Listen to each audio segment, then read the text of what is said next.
Like any responsible pet owner, I decided to start taking my pet for daily walks. Fresh air, exercise, mental stimulation. Except, my pet is a cobra. This is Panda, and I walked her for 14 days. She's a Chinese cobra, intelligent, curious, and technically capable of ending this project at any moment.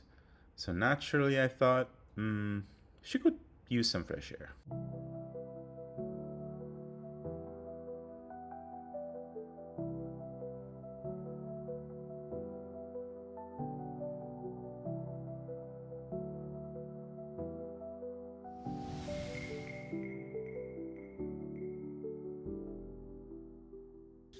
Now, before anyone asks, no, she's not defanged, and no, she doesn't have a leash. Unfortunately, they don't make them for snakes. So the idea was simple. For 2 weeks, I let Panda explore the same place every day and just watched what she did.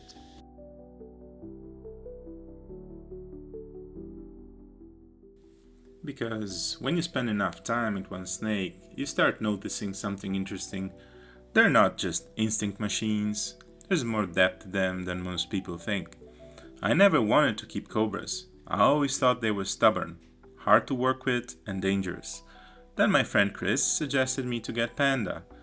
And turns out I was wrong, for the most part. They do have their patterns, preferences, and sometimes questionable life decisions. But if you spend enough time observing them, you'll notice things that will surprise you.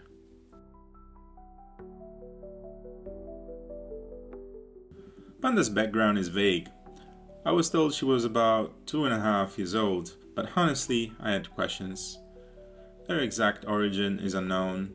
She likely came from somewhere in Indonesia or Vietnam. And judging by the conditions she arrived in, her early life probably wasn't exactly luxurious.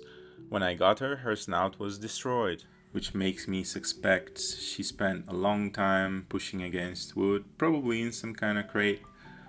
So not exactly a spacious childhood, more like a budget prison with poor ventilation. And after that she lived in a plastic tub that was about half her size.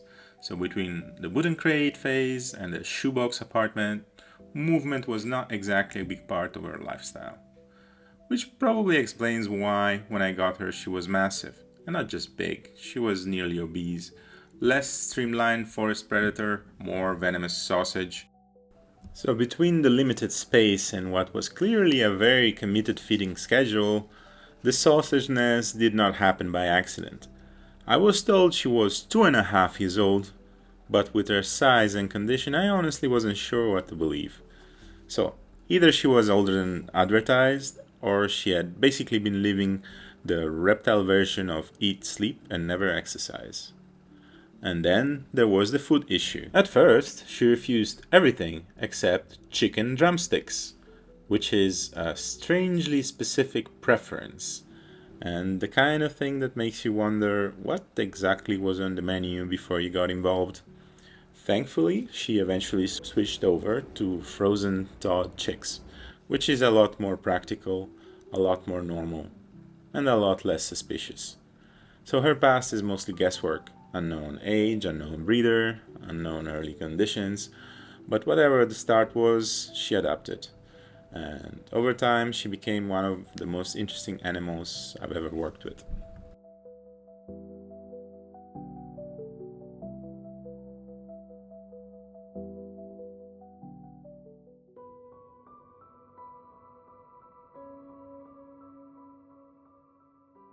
One of the places I let Panda explore was this little bordered area with plants, pots, and a tiny pond with guppies in it.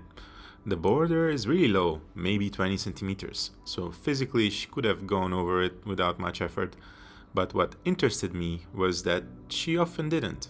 She stayed in that area for a surprisingly long time, just exploring, moving through the plants, checking the edges, inspecting corners. And it didn't feel random. She didn't look like she was just trying to get away as fast as possible. She looked engaged with the space itself, almost like she was trying to figure it out. Apparently, even a cobra can appreciate decent landscaping. Not a single compliment for the pond, by the way. And that made me think that maybe physical complexity matters more to them than people assume. Not just empty space, but structured space. Places with edges, objects, surfaces, choices. And then there was this moment. She came out of the planted area, found a patch of sun, and just stopped. She flattened out right there on the ground, hood spread, soaking it in.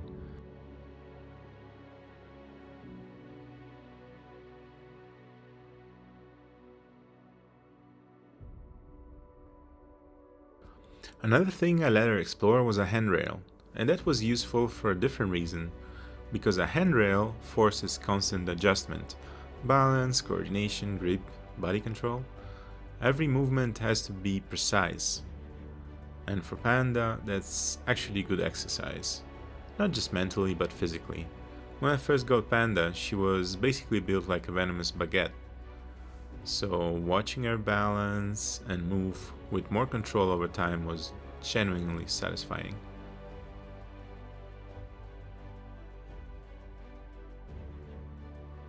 Of course, taking a cobra outside means you have to watch everything.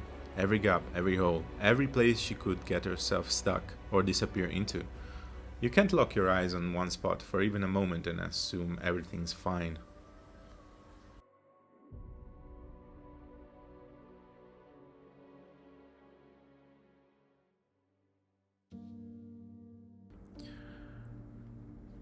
So after 14 days of walking Panda, what did I actually learn? My biggest thing was this. She was far more curious than I expected.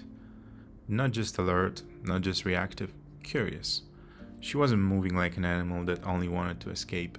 She was exploring, stopping at things, inspecting things, choosing where to go, what to investigate, and what to spend time on.